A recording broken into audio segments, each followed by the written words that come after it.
તો hello guys, ફરી એક નવા બ્લોગમાં તમારું સ્વાગત છે. ગાઈસ, આજે તો માતાજીનો છેલ્લો દિવસ છે એટલે ખાવાનો બી પ્રોગ્રામ રાખ્યો. ખાવાનું બને છે તો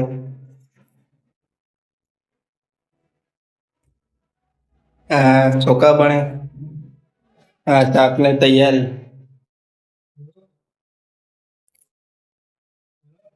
તો મિત્રો પૂરી પણ બનાવી છે મારી પોટલામાં. ભાઈ હવે શાકની તૈયારી છે, દાળ બને છે. કારીગર આ है મારો મોટો ભાઈ. સડે બરોબર ને હજુ આ શાકની વાર है. अब गाइस હવે શાક બને છે, देखो तुम खाली. कारीगर है वीआईपी. Yeah, boy.